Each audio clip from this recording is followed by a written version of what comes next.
बिस्मिल्लाहिर्रहमानिर्रहीम। मेरा नाम ताजिदौला है और मेरी ताल्लुक़ हमज़ा से है। हमारा ये जो बिज़नेस है ये 3 सालों से बिज़नेस शुरू है। मेरी 3 साल से बिज़नेस स्टार्ट है।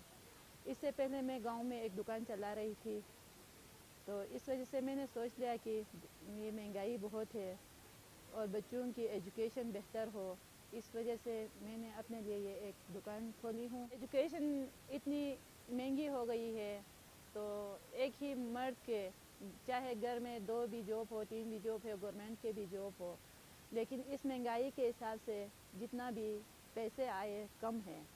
इस वजह से मैंने सोच लिया कि मेरे बच्चों की तालीम अच्छी हो और एजुकेशन में कुछ हेल्प करूं कह के मैंने ये दुकान खोल लिया है।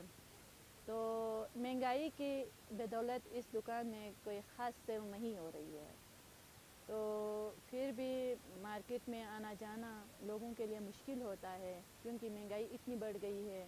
तो मेरे दुकान में भी कुछ कपड़े हैं, ख़वातीन मार्केट नहीं जा सकते हैं, उनके लिए यहाँ खुशान मार्केट में उनके लिए कोई मसला नहीं है। वो मतलब खुशान मार्केट में इसलिए मसला नहीं है कि यहाँ मर्द अलाउ नहीं है, मर्द नहीं आ सकते हैं। औरतें खुद आके यहाँ खुले डुले अपनी शॉपिंग कर सकते हैं। तो मेरी गुजारिश है जितने भी ख़वातीन हैं कि वो खुद अपने पाँव पे खड़े होके अपने घर में कुछ मतलब सहूलत भी हो, उनके लिए हाथ बटाने के काम आए, शोहर हो, भाई हो, जो भी हो।